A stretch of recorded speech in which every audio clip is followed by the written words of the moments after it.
विधायक जोश में हैं और इसी जोश के साथ 2024 चुनाव में लगेंगे और भाजपा को करारा हार का सामना करना पड़ेगा बिहार में। जो लग रहा है एक खास वर्ग विशेष के लोग हैं, उन्हीं लोगों को बारी बारी से बुलाकर बातचीत की जा रही है। उनको डर है कि जनता दल का तो कोई भविष्य बचा नहीं, जनता दल यू तो 2024-25 आते आते ख़त्म हो जाएगी। जो इंजीनियरिंग कॉलेज है वो बिहार सरकार द्वारा बनाया गया, केंद्र का एक पैसा नहीं लगा। मुंगेर में मेडिकल कॉलेज जो बन रहा है बिहार सरकार का बन रहा है। इसी से समझ लीजिए कि ये कितना झूठ और अफवाह फैलाया जा रहा है, सोसाइटी को मिसलीड किया जा रहा है बीजेपी के लीडर्स द्वारा। इन लोगों ने टीन का चश्मा लगा रखा है, इनको कोई दिखाई नहीं पड़ता है। ये कहते हैं कि बिहार में कोई काम ही नहीं हो रहा, बिहार में कोई विकास ही नहीं हो रहा है। तो इतना काम हो रहा है बिहार के अंदर, तो भले ही ललन जी को दिखाई पड़े ना पड़े, लेकिन बिहार की जनता देख रही है कि बिहार में किस प्रकार विकास का काम है। इसका जवाब जो है ना 2024 के चुनाव में भारतीय जनता पार्टी को मिलेगा। महागठबंधन 40 में 40 सीट जीते, एक आध सीट गलती से अगर जीत जाए तो बहुत बड़ी बात है, नहीं तो 40 में से 40 सीट महागठबंधन जीतने जा रही है। ललन सिंह को हराने के लिए बीजेपी का एक अदना कार्यकर्ता पर्याप्त है। कमल का चिन्ह लेकर जो मैदान में आ जाएगा वो ललन सिंह को मुंगेर लोकसभा में हरा देगा। 150 लाख करोड़ का लोन हो गया है भारत पे।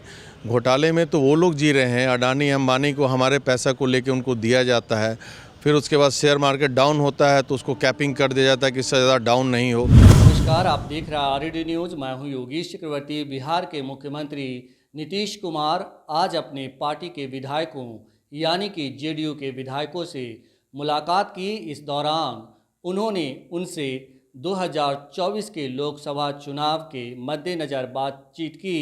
माना जा रहा है कि सीएम नीतीश कुमार 2024 के लोकसभा चुनाव को लेकर विधायकों से फीडबैक ले रहे हैं, साथ में विकास कामों की समीक्षा भी कर रहे हैं। इसी सिलसिले में हमने जेडीयू के विधायक संजीव कुमार से बात की और उनसे जानने की कोशिश की कि आखिर मुख्यमंत्री जेडीयू के विधायकों से क्यों मिल रहे हैं, उनका जेडीयू के विधायकों से 1 to 1 मिलने का मकसद क्या है।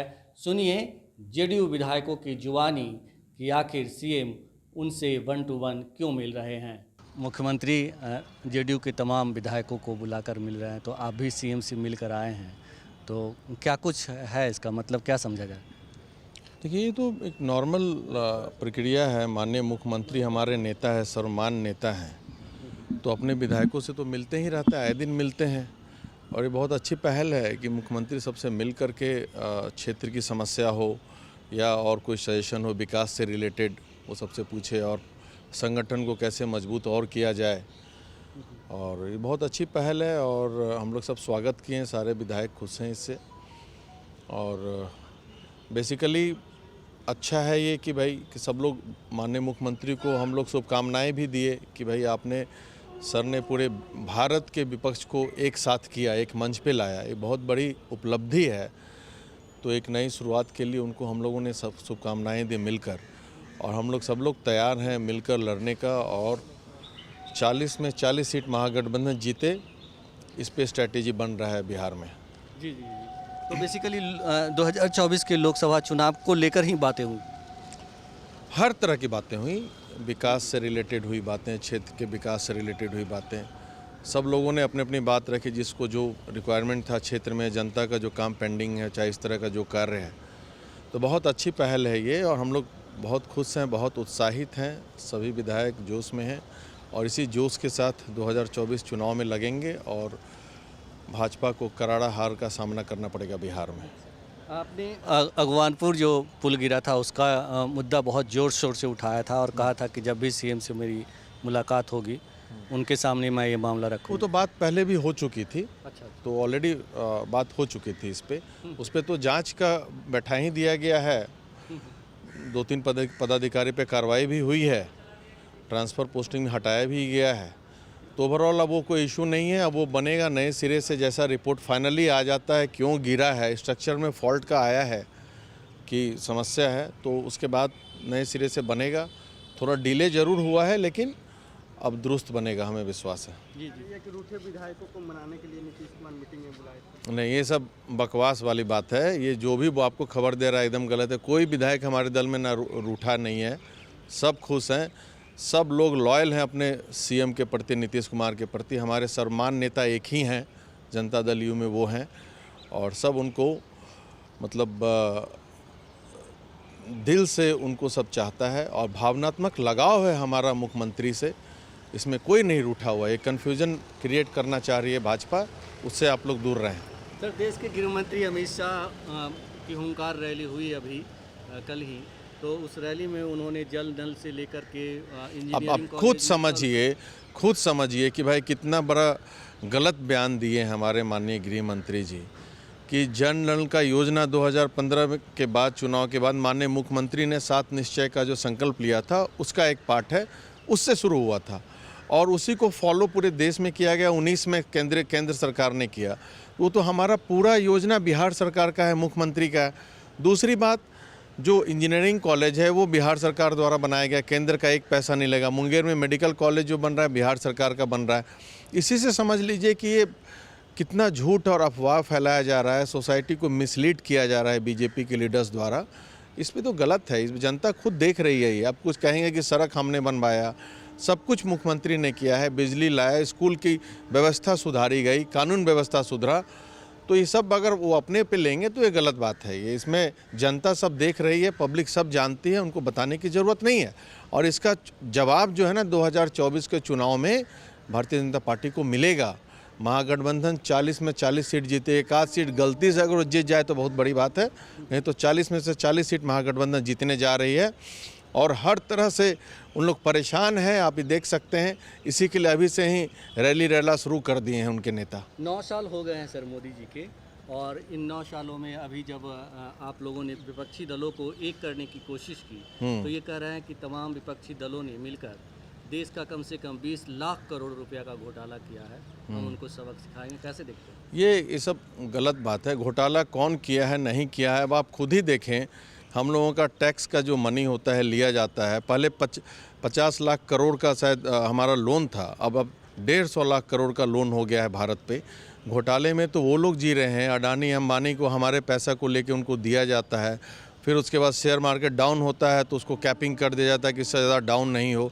तो प्लांट वे में तो घोटाला भाजपा कर रही है। हम लोग तो ऐसा कुछ, हमारा अगर ऐसा रहता तो हमारे जदयू के नेता पे भी उन लोग आरोप लगाते थे कुछ, लेकिन माननीय मुख्यमंत्री जी जैसे ईमानदार मुख्यमंत्री भारत में ऐसा नेता कोई आज तक अभी के समय में नहीं है। मैं ये गर्व से कहता हूँ और आप लोग भी जानते हैं। और उसी कारण से इनकी जो विचारधारा, इनकी सोच है, आज 18-17 साल से यहाँ पे हैं, वो जनता द्वारा बनाए गए हैं। और घोटाले की बात एकदम ही गलत है। अगर ऐसा रहता तो उजागर होता। कुछ लोगों ने जो घोटाला किया है तो उसको आज तक आप तो नीरव मोदी को, ललित मोदी को आप ला नहीं पाए हैं। उन लोग बाहर हैं, अगर ईमानदारी की बात है उनको पहले ला के जेल लाइए, तब समझेंगे कि हाँ आप ईमानदार हैं। नीतीश कुमार पटना में सभी भ्रष्टाचारियों को इकट्ठा कर रहे हैं। पीएम मोदी का है कि सभी को हम जेल भेजेंगे। तो भाई ये सब गलत बात है, ये बोलना भी नहीं। भ्रष्टाचारी को इकट्ठा कर रहे हैं, उन लोग क्या कर रहे हैं उनको देखिए आप। पहले उनको बोलिए कि जो भारत के यहाँ का खून पसीना का कमाई का जो पैसा लेके आप बाहर गए उनको लाइए। और जो 2 करोड़ लोगों को रोज़गार देने की बात कहे थे माननीय प्रधानमंत्री ने, 9 साल में कितने लोगों को रोज़गार दिया, इसका सफाई दें जनता को, फिर आगे बात होगी। कहीं कोई परेशानी है तो बताइए, उसको सुधार किया जाएगा इसी पर, और तो कुछ नहीं हुआ। लेकिन क्या और अन्य मुद्दों पर भी चर्चा हुई? विपक्षी एकजुटता की बात हो या नहीं, विपक्षी पर हुआ कि हम लोग एकजुट रहे। माननीय मुख्यमंत्री जी ने यही कहा कि हम लोग एकजुट रहे हैं और पार्टी जो काम कर रही है उसको आगे बढ़ते रहना चाहिए। कहीं कोई परेशानी है तो फिर हमको बताइए। क्या सभी विधायकों को बुलाया गया था या कुछ खास विधायकों को ही बुलाया गया? नहीं, ये तो हम नहीं बता सकते हैं। क्या पूरा नाम थे, कितने लोग थे? क्या पूरा नाम लिखते हैं? हम कृष्ण मुरारी सर प्रेम कुमार मेरा नाम है। प्रेम कुमार के नाम से सब जानते हैं। अच्छा, यूसीसी पर सीएम ने कुछ बोला क्या? यूसीसी पर क्या स्टैंड है सीएम का? कौन चीज पर? यूनिफॉर्म सिविल कोड पर सीएम का क्या स्टैंड ना, है? उसका कोई बात नहीं कहा ना, सिर्फ मतलब अपने क्षेत्र के बारे में, क्या आपके क्षेत्र में कहीं अगर कोई परेशानी है, किस तरह का दिक्कत है तो उसको बतलाइए। दूसरी ओर बीजेपी नेता और राज्यसभा सांसद सुशील कुमार मोदी ने इसे लेकर सीएम नीतीश पर निशाना साधा और कहा कि सीएम नीतीश 2024 के लोकसभा चुनाव को लेकर डरे हुए हैं, क्योंकि जेडीयू डूबती हुई नाव है और उससे हर कोई बचकर निकल जाना चाहता है। लिहाजा सीएम नीतीश को डर है कि कहीं ये विधायक उनका साथ ना छोड़ दे, इसीलिए ऐसे विधायकों से वे मुलाकात कर रहे हैं जो उनके समुदाय से नहीं आते या एक जाति विशेष से ताल्लुक़ रखते हैं। सुनिए सुशील कुमार मोदी को। नहीं, डरे हुए हैं, इसीलिए वो एक एक विधायक को बुलाकर आज तक तो 13 साल में विधायकों को 2-2 महीना समय तक नहीं दिया उन्होंने। और अब देखेंगे तो जो विधायक जो लग रहा है एक खास वर्ग विशेष के लोग हैं, उन्हीं लोगों को बारी बारी से बुलाकर बातचीत की जा रही है। उनको डर है कि जनता दल का तो कोई भविष्य बचा नहीं, जनता दल यू तो 2024-25 आते आते ख़त्म हो जाएगी, तो उनके विधायकों में भगदड़ ना मचे, उसको रोकने के लिए ये सारी कवायद हो रही है। तो इसलिए 13 साल तो उन्होंने विधायकों को ना समय दिया, ना मिले, ना कोई बातचीत की। अब अंतिम समय में उनको विधायक याद आ रहे हैं, तो इसलिए विधायकों को लग रहा है कि नीतीश कुमार के बाद इस पार्टी का क्या होगा।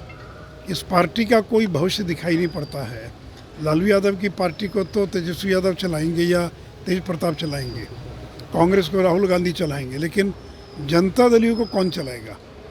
ये तो कोई परिवार की पार्टी है नहीं, तो नीतीश कुमार के बाद इसका कोई भविष्य नहीं। और जब उन्होंने ये ऐलान कर दिया कि मेरा उत्तराधिकारी जो है वो तेजस्वी यादव होंगे, तो फिर तो कोई जो जनता दल के लोग ये स्वीकार करने के लिए तैयार नहीं हैं कि कोई पार्टी का उत्तराधिकारी दूसरे पार्टी का नेता हो, और वो भी तेजस्वी यादव हो, लालू का बेटा हो, जिसके नाम से बिहार को डरते हैं, घबराते हैं। तो इसको कोई जदयू का नेता स्वीकार करने के लिए तैयार नहीं है। इस तरह से भगदड़ को रोकने के लिए ये सारी कवायद उनकी चल रही है। दूसरा ये कि कल कल अमित शाह जी का भाषण हुआ मुंगेर के अंदर, उस पर जो सवाल उठा रहे हैं जदयू के लोग, राजद के लोग, ललन जी, तो मैं इतना ही कहूँगा कि ललन सिंह को हराने के लिए बीजेपी का एक अदना कार्यकर्ता पर्याप्त है।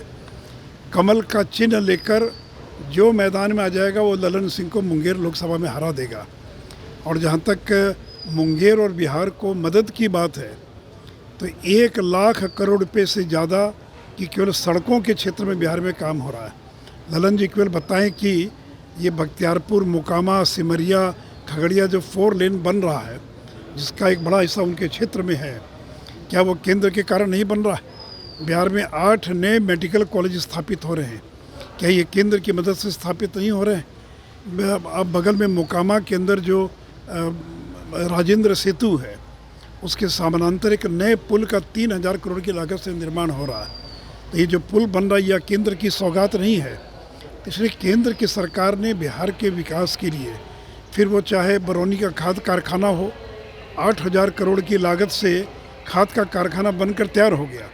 ये तो ललन जी के पुराने चुनाव क्षेत्र बेगूसराय का हिस्सा है।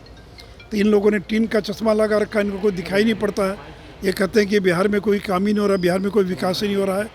तो इतना काम हो रहा है बिहार के अंदर, तो भले ही ललन जी को दिखाई पड़े ना पड़े, लेकिन बिहार की जनता देख रही है कि बिहार में किस प्रकार विकास का काम हो रहा है।